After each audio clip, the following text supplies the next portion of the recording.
अस्सलाम वालेकुम। आप देख रहे हैं प्रोग्राम एजेंडा 5। मैं हूं खदीजा राठौर। वाइट हाउस की तर्जुमान कैरोलाइन लिविच का कहना है कि ईरान की जानिब से पाकिस्तान के थ्रू जो तजवीज़ मौसूल हुई हैं उसका जायज़ा लिया जा रहा है। वाज़ेह रहे कल सिचुएशन रूम में जो है वो एक अहम इजलास था जिसकी डोनाल्ड ट्रंप ने सदारत भी की थी।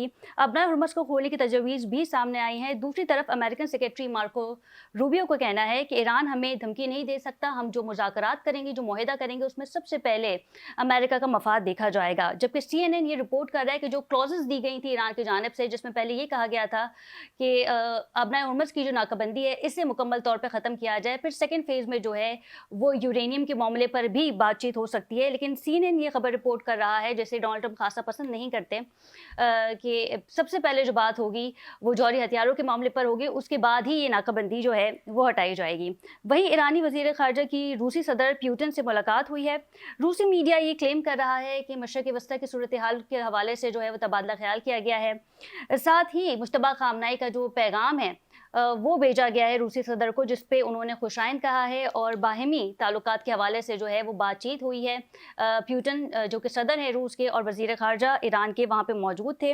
जबकि कुछ लोगों का ये भी कहना है, ज़राए से जो खबरें मौसूल हो रही हैं, कि जब मुलाकात हुई थी तो न्यूक्लियर वेपन के हवाले से भी दोनों फ़रीक़ैन के दरमियान बातचीत हुई थी और ईरान के वज़ीर ख़ारजा का ये वाज़ेह कहना था कि ईरान अपने लोगों को बचाने के लिए हर मुमकिन कोशिश करेगा और सुपर पावर के आगे वो खड़ा भी होगा।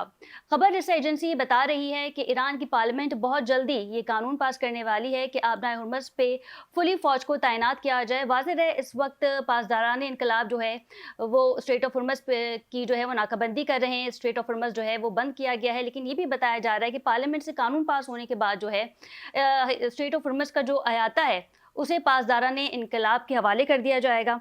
और साथ ही चंद ममालिक ऐसे भी होंगे जिसे वहाँ से गुजरने की इजाज़त नहीं होगी, यानी कि वो ममालिक जो ईरान के दुश्मन हैं, चाहे वो अमेरिका हो, इसराइल हो, उसे वहाँ से गुजरने की इजाज़त नहीं होगी। टोल के हवाले से भी बातें की जा रही हैं कि ईरान जो है वो कुछ शिप्स और जहाज़ों से जो है वो टोल ले रहा है टैक्स की मद में। जिसके बाद हमने देखा कि गल्फ़ कंट्री ने भी इसकी मुखालफत की, यूरोप ने भी इसकी मुखालफत की, अमेरिका ने भी की। जबकि यूरोप ये वाज़ेह कह चुका है कि ये अमेरिका और ईरान की जंग है, इसमें यूरोप का कोई लेना देना नहीं, नेटो का कोई लेना देना नहीं है। लेकिन इस मामले पे हमने देखा है कि यूरोप की जानिब से भी वाज़ेह कह दिया है, जबकि सऊदी की जानिब से भी ये कहा गया है कि हम स्ट्रेट ऑफ हुर्मुज़ को टोल पे नहीं करेंगे, जो कि ईरान के खाते में जाएगा।